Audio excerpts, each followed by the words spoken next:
Okay, hi, I'm Kenna Squires, and I'm going to show you how I start to pattern a horse, and just the fundamentals and the things I like to get down as a basic to starting a colt around the barrels.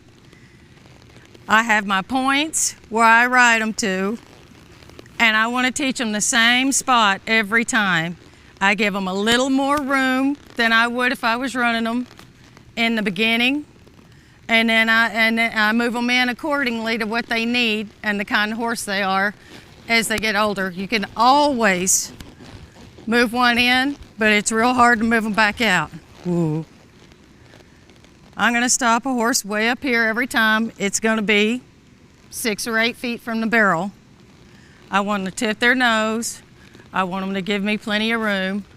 And around this backside, I want them to give me that nose real pretty. I bring them all the way up. When you see where this cone is, I'm going to bring my horse all the way around the first barrel every time. Before I go to the second barrel, he's going to be directly in line with basically where I want to go to my spot that's a little bit wider on a colt than it would be on a maid horse to right here. If he doesn't come all the way around that barrel and be straight, that is me setting that horse up to always have a real complete turn, and it sets you up for the second barrel. Your first barrel makes your second barrel, is in my opinion, especially on a colt. It sets them up to come all the way around the turn and not break and run too soon and get themselves in a bind getting over to the second barrel. I'm gonna have, usually a horse will have, this horse doesn't really need it, that I want that hip a little to the inside of the shoulder. And they're gonna sit here. My leg is going to be a little bit further back than the barrel. It's not going to be right beside the barrel when I stop one, unless the horse is really, really tight. But this is my point for a Scotchy horse. I'm going to move them all the way up into this hole so they know not to shut down back there. And a horse that needs to set, I want him to know. I want his butt in the ground by the time I get right here.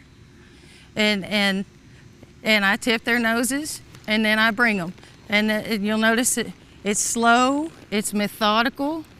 If I'm thinking like I should be, see how her shoulders stayed straight, and that nose came right with that barrel. That means my horse's body doesn't move when their noses move. That takes a lot of time and piddling, and it doesn't come easy for me. But I want the body to stay straight and the head to give.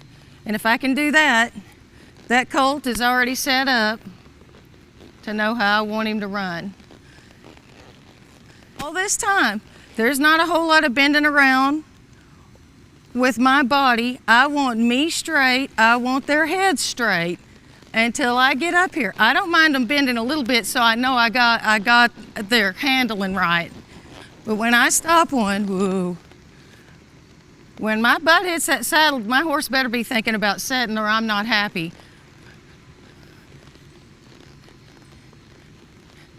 And if they'll come around the barrel like that easy,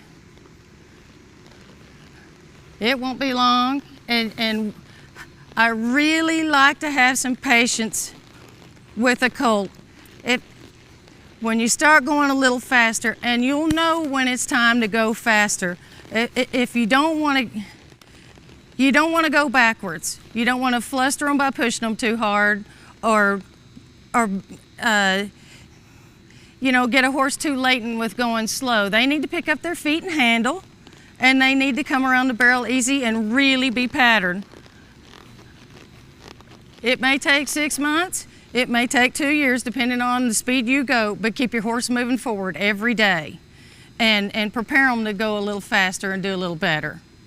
And I think as long as you keep your colts handling, don't even get on them and start them around the pattern unless they're tired.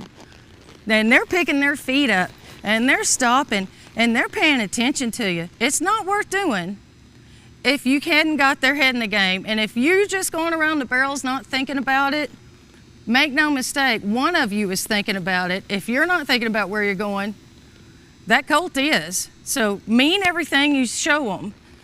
It really does matter. And I can't express enough that when you go make a pass on your colt or your older horse at a faster speed, go back and follow your tracks and see if you went exactly where you wanted to go. And then go slow work them accordingly. If you need to pick something up, bear it in mind the next go. Don't keep doing the same thing wrong, because the same thing wrong takes a long time to take out of one.